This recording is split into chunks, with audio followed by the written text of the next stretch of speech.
우리 함께 묵도하심으로 12월 23일 수요일 예배를 하나님께 올려드리도록 하겠습니다. 지극히 높은 곳에서는 하나님께 영광이요 땅에서는 하나님이 기뻐하신 사람들 중에 평화로다. 아멘. 우리 함께 사도신경으로 하나님 앞에 신앙 고백을 올려드리도록 하겠습니다.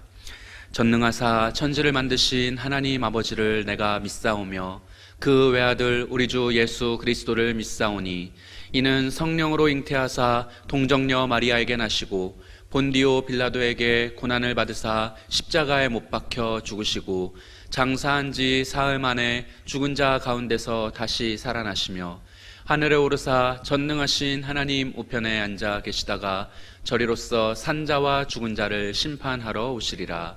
성령을 믿사오며 거룩한 공회와 성도가 서로 교통하는 것과 죄를 사하여 주시는 것과 몸이 다시 사는 것과 영원히 사는 것을 믿사옵나이다. 아멘. 찬송가 109장을 함께 찬양하시도록 하겠습니다.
우리 예배를 위하여 함께 기도하도록 하겠습니다. 사랑이 많으신 하나님 아버지, 하나님께서 이 2020년 한 해를 안전하고 평안하게 우리를 지켜 보호하여 주셔서 여기까지 이르게 하셨으니 감사를 드립니다. 참 많은 일이 있었고 많은 어려움과 고난의 순간들, 특별히 코로나19의 많은 확산으로 우리가 두려움과 어려움 중에 이 한 해를 보냈음에도 하나님께서 우리를 지켜주시고 보호하여 주셨으니 이 한 해를 무사히 보내게 됨을 하나님 앞에 감사를 드립니다. 하나님께서 우리를 지금까지 지켜 보호하여 주신 것처럼 2021년 새로 다가올 한 해도 하나님께서 우리를 지켜주실 줄로 믿사오니 오늘 우리가 드리는 이 예배와 올려드리는 모든 찬양과 영광을 홀로 받아 주시옵소서. 하나님, 우리가 함께 모여 예배하지 못하는 안타까운 순간들, 상황들이 계속되고 있습니다. 하나님, 우리가 어디에 있든지 무엇을 하든지 누구와 함께 있든지 늘 우리를 지켜 보호하여 주셔서 성도로서 합당한 모습으로, 예배자의 모습으로 이 시간들을 기억하며 기념하며 올려드릴 수 있도록 도와 주시옵소서. 성도 한 사람 한 사람, 한 가정 한 가정을 하나님께서 돌보아 주시며 우리가 올려드리는 찬양 가운데 영광을 받으시며 기뻐하시며 특별히 우리를 위하여 예수 그리스도께서 이 땅에 오심을 기념하는 이 한 주간 우리가 감사하며 찬양과 영광으로 올려드리는 시간들이 되도록 도와주시기를 바라며 사랑이 많으신 예수님 이름으로 기도드립니다. 아멘.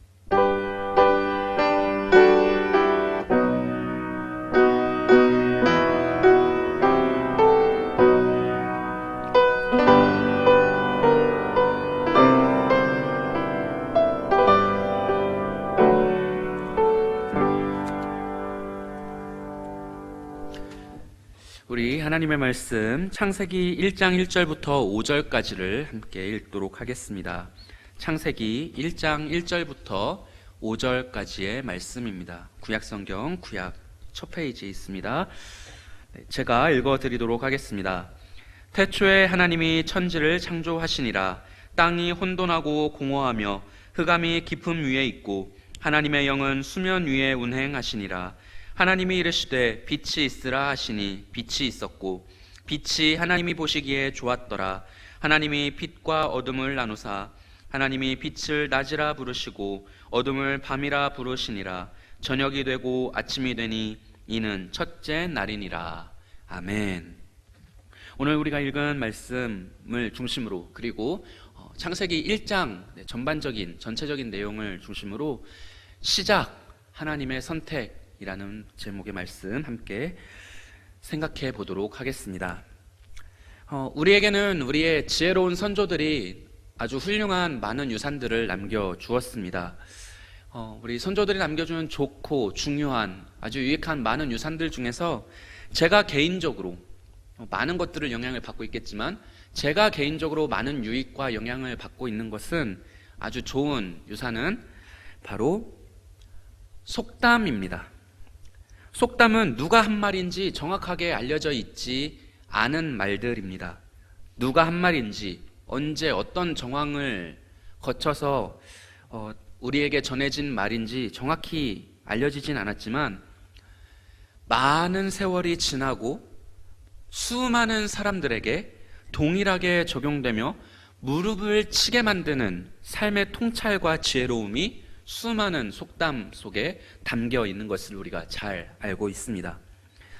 여러분은 많은 속담들 중에서 어떤 속담이 그렇지, 참 맞다, 참 그렇다라는 생각이 드십니까? 저는 오늘 말씀 창세기를 계속해서 이제 살펴나가려고 하는데요. 오늘 말씀을 묵상하면서 시작이 반이다라는 속담이 머릿속에 떠오르게 되었습니다. 사실 저는 불과 몇 년 전까지만 해도 이 속담을 생각할 때 말이 안 된다고 생각을 했었습니다. 왜냐하면 시작을 이제 막 했으면 이제 처음이지 왜 반이냐라는 생각을 가지고 있었기 때문입니다. 저는 이 속담이 그냥 말이 그렇지, 그냥 시작하면 시작했으니까 어떻게든 끝난다는 의미가 되겠지, 그냥 그 정도로 이해를 하고 있었는데, 그랬던 제가 이 속담에 대해서 다시 한번 생각을 해보고 제 나름대로 다시 정립을 하고 이해를 하게 된 계기가 있었습니다. 그것은 바로 제가 요리에 관심을 가지게 되면서부터입니다. 요리에 관심을 가지게 되면서부터 요리라는 어떤 행동의 과정을 생각하면서 참 그렇다, 시작이 반이구나 라는 것을 깨닫게 되었다는 것입니다. 저는 우리나라의 많은 남성분들이 그래왔듯 요리에는 크게 관심이 없었습니다. 그랬던 제가 요리에 관심을 가지게 된 계기는 곰곰이 생각을 해봤더니 요즘 TV 방송이나 인터넷이나 이렇게 많이 보시면 먹방과 쿡방이 굉장히 많거든요. 먹방은 말 그대로 먹는 방송이고 맛있게 먹는 것을 사람들에게 보여주는 것이고, 쿡방은 요리를 보여주는 방송이 되겠죠. 이 먹방과 쿡방이 우리나라 안에 주류 내용, 방송의 주제들로 자리를 잡게 되면서 저도 자연스럽게 인터넷과 TV를 통해서 이 방송들을 접하게 되면서 요리라는 것에 대한 어떤 마음의 거리가 가까워지게 되었다고 생각을 하게 됩니다. 예전에는 할머니나 저희 어머니께서 해주신 음식을 요리의 결과물, 요리의 완성된 상태만 보았기 때문에 와, 이걸 어떻게 만드나 이런 생각만 가지고 그냥 맛있게 먹기만 했었는데, 그 먹방과 쿡방, 요리를 처음부터 끝까지 요리를 하는 과정을 보여주는 방송을 보면서 요리라는 게 생각보다 재미있고 준비된 재료가 바뀌고 달라짐에 따라서 요리의 맛과 형태도 다 바뀌는구나 라는 것의 재미를 조금씩 알게 되었기 때문입니다.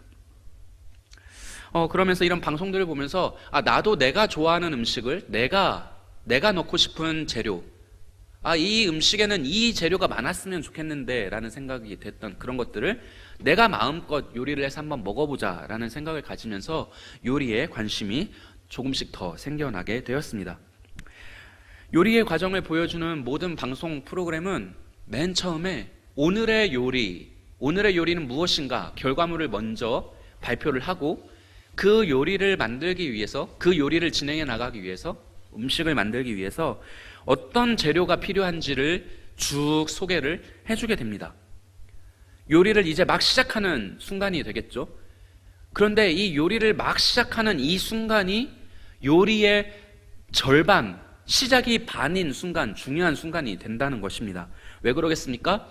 어떤 재료가 어떤 맛을 내는지, 어떤 재료가 어떤 역할을 하는지, 이것들이 설명되고 이야기가 되고 있는 시작하고 있는 이 순간에 이미 요리를 진행해 나갈 그 요리사의 머릿속에는 완성된 요리의 맛과 형태가 머릿속에 그려져 가고 있기 때문입니다. 분명 요리를 시작하는 순간이지만 요리사의 머릿속에는 어느 정도 그림이 그려져 있고 어떻게 진행될지 계획을 다 가지고 있기 때문에 이 시작하는 순간이 절반의 순간이다라고 봐도 무방하다는 것입니다. 하나님께서는 우리에게 66권이라는 중요하고도 긴, 두꺼운 하나님의 말씀을, 성경 말씀을 전해주셨습니다.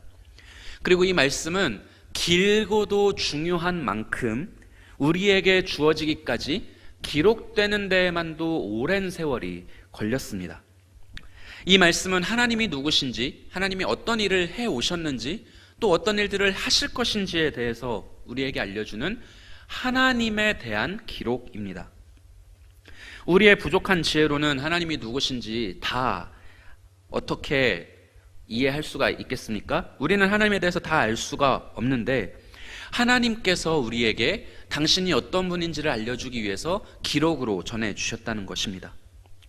하나님은 태초부터 이 세상의 끝날까지 긴 유구한 세월을 한순간처럼 한눈에 보시면서 다스리시는 분이십니다.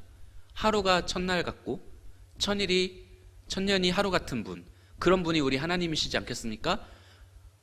시간을 초월하는 모든 순간을 처음부터 끝까지를 다 조망하고 계시는 하나님이란 것을 우리가 잘 알고 있습니다. 세상의 시작과 끝을 한날처럼, 한순간처럼 알고 계시는 하나님이시기 때문에 하나님에게는 시작이 반이 아니라 시작이 전부라는 것입니다. 우리는 시작하면서 절반을 그려도 전문가다, 훌륭하다라고 이야기를 하는데, 하나님은 시작하시면서 이미 전부를 알고 계시는, 전부를 계획하고 계시는 위대한 하나님이시라는 것입니다. 그렇다면 하나님은 왜 태초를 시작하셨겠습니까? 왜 이 세상을 시작하셨을까요? 하나님은 무엇을 위해서 천지를 창조하셨겠습니까? 오늘 말씀을 통해서 우리가 하나님의 크신 뜻, 위대한 뜻을 다 헤아리고 이해할 수는 없겠지만 오늘 말씀을 통해서 하나님께서 세상을 무엇을 위하여 시작하셨는가, 그리고 하나님이 운영해 나가시는 이 세상 안에서 하나님의 의도 안에서 나는 무엇을 어떻게 하며 살아갈 것인지 함께 은혜를 나누는 시간 되기를 소망합니다. 우리가 잘 알고 있는 것처럼 창세기 1장 1절 말씀은 이 세상이 누구로부터 시작되었는지를 우리에게 선언하고 있습니다. 우리 1장 1절 함께 읽어보도록 하겠습니다. 태초에 하나님이 천지를 창조하시니라. 아멘. 태초는 말 그대로 어떤 시작된 시점을 이야기합니다. 시간과 시간의 흐름이라는 것 자체를 하나님께서 만드셨죠. 시간도 하나님의 피조물입니다. 시간과 시간의 흐름이라는 것 자체를 하나님께서 만드신 것이기 때문에 우리 인간에게 있어서 이 태초라는 특정한 시작된 시점은 말 그대로 어느 날 갑자기 시작된 시간입니다. 어느 날 갑자기 생겨난 시간이라는 개념이 된다는 것입니다. 아무런 전조도 없이, 어떤 움직임도 없이 그냥 하나님의 결심과 하나님의 실행으로 갑자기 시작된 시간과 세상의 시작이었다라는 것입니다. 우리는 이것을 이해하기가 참 어렵죠. 우리는 이미 시간의 흐름과 시간이라는 것에 매여서 살아가고 있기 때문에 시간이 없는데 그럼 하나님은 어떻게 생겨나셨고 하나님은 시간과의 어떤 관계가 있고, 우리는 이것을 다 이해할 수가 없지만 그러나 분명한 것은 시간조차도 하나님의 피조물이라는 것입니다. 그렇다면 우리는 이런 질문을 하나님 앞에서 던질 수가 있게 됩니다. 하나님, 그러면 태초 전에는 하나님은 뭐 하셨습니까? 태초 전에 하나님은 뭐 하셨습니까? 라는 질문을 하나님께, 그리고 우리 스스로에게 던져볼 수가 있게 되겠습니다. 정답은 우리는 모른다입니다. 우리는 하나님께서 태초 전에 무엇을 하셨는지 알 수 없습니다. 그런데 분명한 것은 하나님께서 태초라는 것을 시작하시기 전에 무엇을 하셨는지 알 수는 없지만 태초라는 것을 시작하시기 위해서 무엇인가를 계획하셨고 결심하셨다라는 것은 알 수 있다는 것이죠. 하나님이 결심하시고 시작하기로 선택하셔서 행동하셨기 때문에 태초라는 것이 우리에게 주어졌고 세상이 시작되었습니다. 그것이 태초의 의미입니다.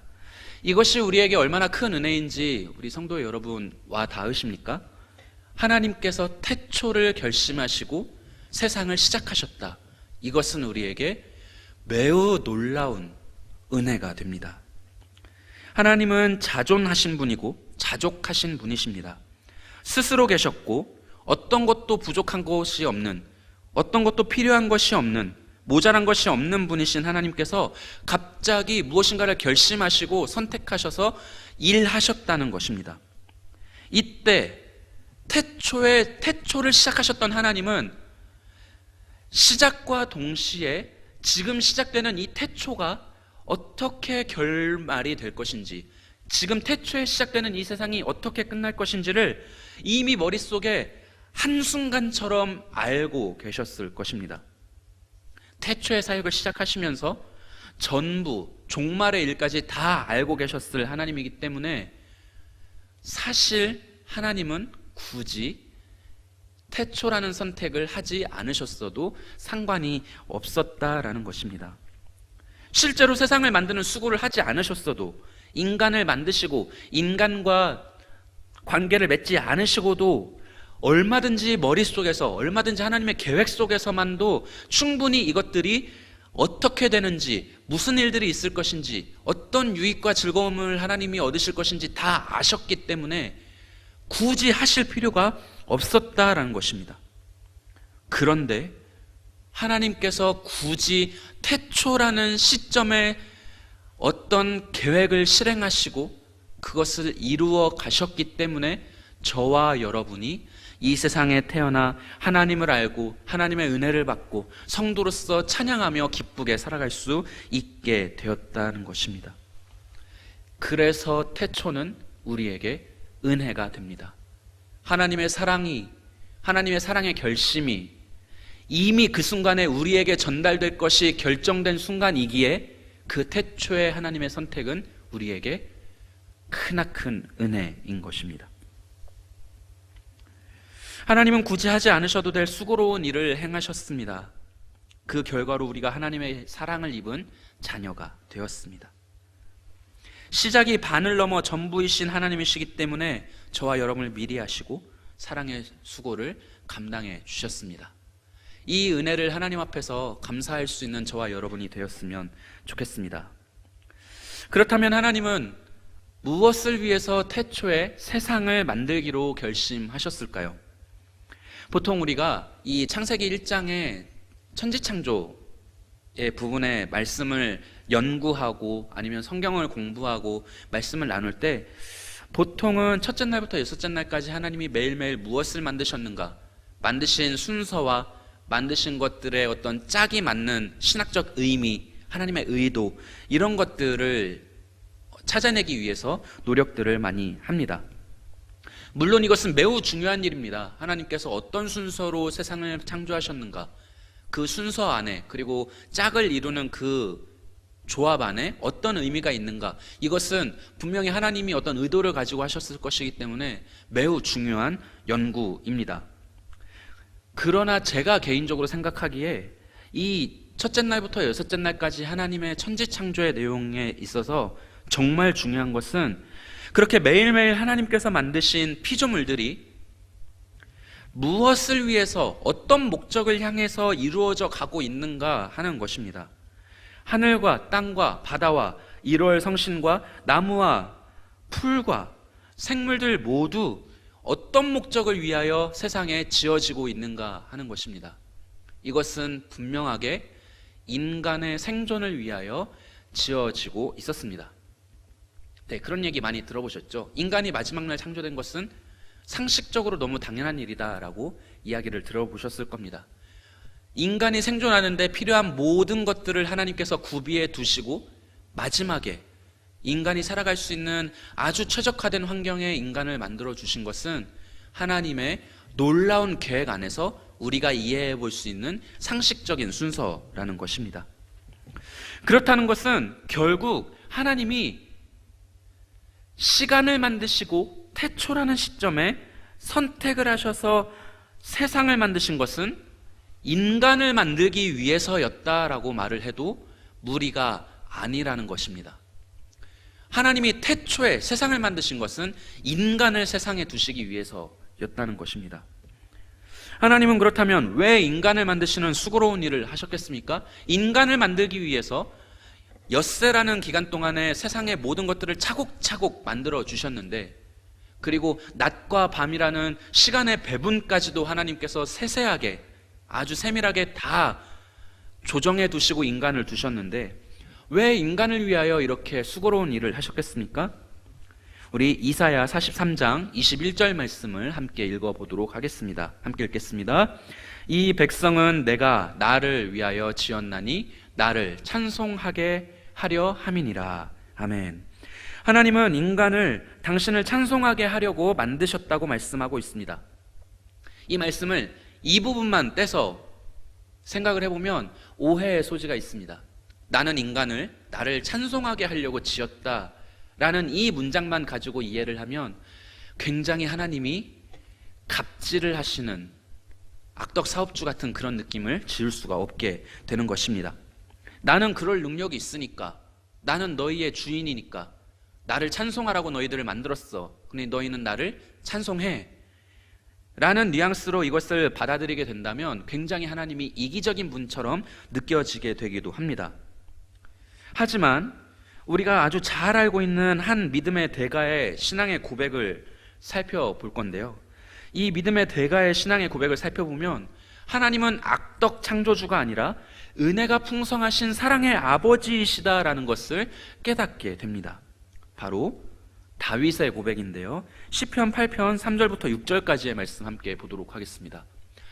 주의 손가락으로 만드신 주의 하늘과 주께서 베풀어 두신 달과 별들을 내가 보오니 사람이 무엇이기에 주께서 그를 생각하시며 인자가 무엇이기에 주께서 그를 돌보시나이까. 그를 하나님보다 조금 못하게 하시고 영화와 존귀로 관을 씌우셨나이다. 주의 손으로 만드신 것을 다스리게 하시고 만물을 그의 발 아래 두셨으니. 아멘. 시편 8편은 우리가 잘 알고 있는 찬양의 가사가 되는 아름다운 시입니다. 많은 학자들이 이 시편 8편을 다윗이 목동이던 시절에 겪었던 경험들을 바탕으로 기록했을 것이다 라고 예상을 하고 있습니다.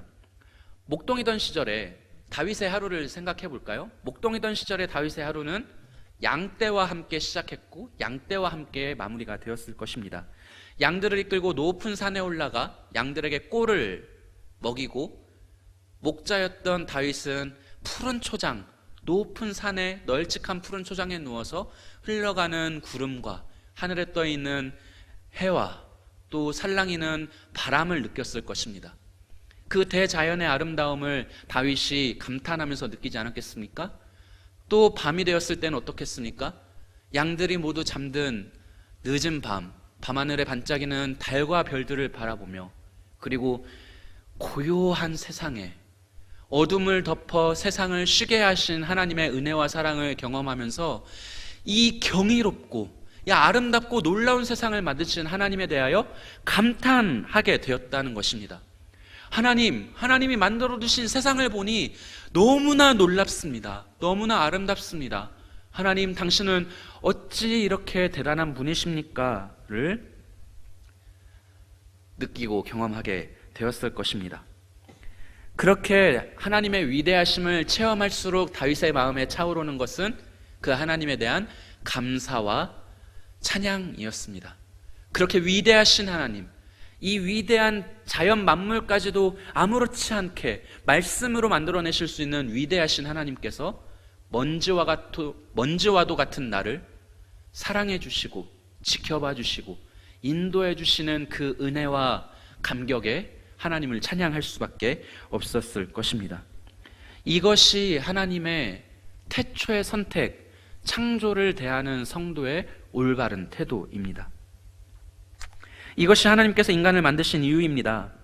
하나님은 인간을 지으시고 그 인간과 은혜와 사랑의 관계를 가지기를 바라셨던 것입니다. 하나님은 위대하고 놀라운 사역을 통해서 인간들에게 은혜를 베풀어 주시고, 그것을 받은 인간들은 그 은혜가 어디에서부터 왔는지를 알고 그것을 감사하며 감격하며 하나님께 찬송을 돌려드리는 아름다운 사랑의 선순환의 관계가 이루어지기를 하나님께서 바라셨을 것이라고 생각해 볼 수가 있다는 것입니다. 사랑하는 성도 여러분, 하나님은 저와 여러분을 위해서 태초에 천지를 창조하셨습니다. 아무것도 부족하지 않으신 그분께서 오로지 저와 여러분을 위해서 세상을 만드시는 수고를 감수하신 것입니다. 그야말로 완전하신 하나님께서 저와 여러분에게 칭찬을 받고 존중을 받기를 원하셔서 세상을 만드시는 수고를 감수하셨다는 것입니다. 저와 여러분은 하나님의 이 놀랍고도 은혜로운 선택으로 말미암아 이 땅에 존재하게 되었음을 기억해야 합니다. 그렇다면 우리가 얼마나 기쁘게 이 하루를 살아갈 수 있겠습니까? 얼마나 행복하게 다음 주일을 기대하며 이 한 주를 지낼 수 있겠습니까?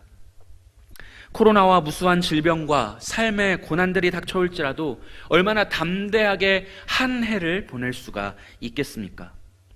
하나님은 이미 끝을 보고 계십니다. 모든 일의 결말을 하나님께서는 이미 알고 계시다는 것입니다. 우리가 겪고 있는 삶의 모든 종류의 어려움과 그리고 우리가 피부로 와닿고 있는 이 전 세계적으로 겪고 있는 코로나의 고통까지도 하나님은 어떻게 끝날 것인지 이미 결과를 알고 계시고 그것을 이끌어가고 계시다는 것입니다. 우리는 이렇게 대단하신 하나님 앞에서 무엇을 하면 되겠습니까? 첫 번째는 감탄입니다. 그리고 두 번째는 기대입니다. 하나님께서 지금까지 내 인생을 인도해 오셨고 태초로부터 지금까지 세상을 다스리시고 유지해 오신 이 놀라운 능력을 감탄하는 것입니다. 하나님이 하신 일에 대하여 감탄하며 그 감탄을 몸과 마음으로 표현하는 것이 찬양입니다. 하나님이 하신 일에 대하여 감탄하는 것을 우리는 찬양이라고 이야기합니다. 그리고 지금 우리가 겪고 있는 이 코로나를 비롯하여 우리의 힘으로 감당할 수 없는 많은 일들, 이것들을 하나님께서 당신의 뜻대로 이루어 가실 것이라는 것을 믿고 기대하는 것입니다.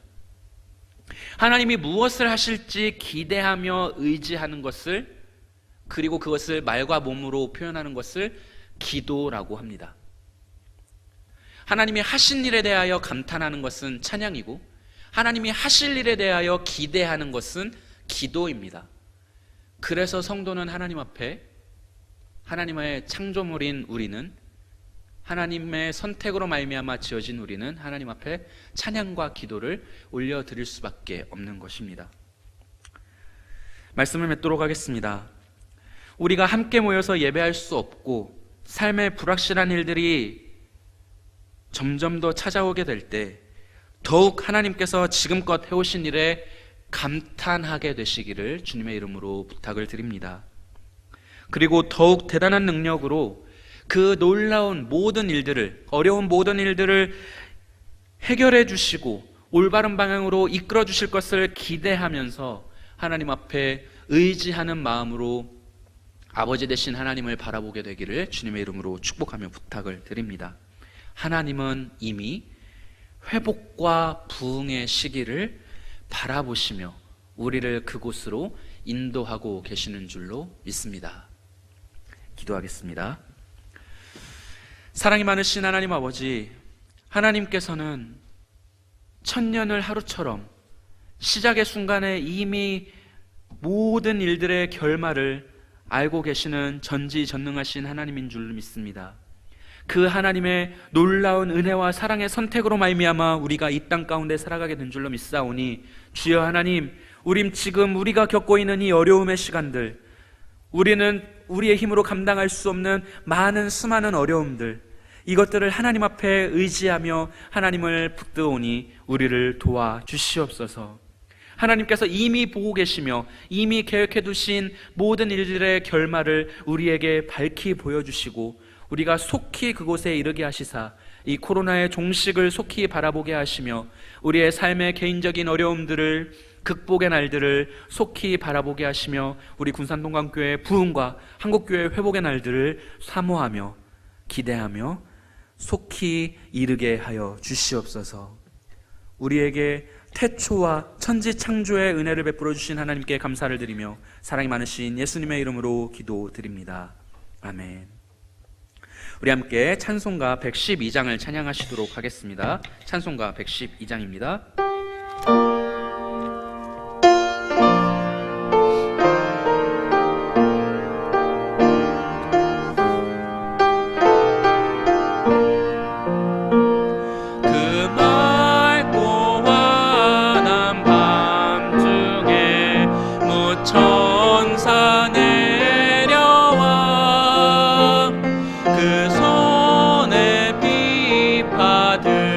들고서 다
기쁜 노래를 또다시 부르니 온 세상 사는 사람들 다 화답하도다.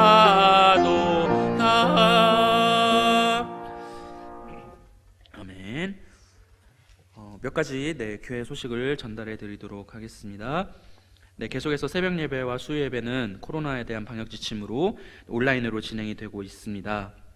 새벽 기도는 교회 홈페이지에서 묵상지로, 수요 예배는 온라인으로 진행이 되고 있습니다. 성탄 축하 예배는 25일 오전 11시, 금요일 오전 11시에 실시간 온라인으로 드리도록 하겠습니다. 성탄 축하 예배는 성탄절 아침 오전 11시에 실시간으로 온라인으로 진행하도록 하겠습니다. 기억해 주시고 성탄의 아침, 성탄의 기쁨을 성도님들과 함께 온라인으로라도 함께 나눌 수 있었으면 좋겠습니다. 우리 함께 주기도문으로 예배를 마치도록 하겠습니다. 함께 주기도문 하시겠습니다.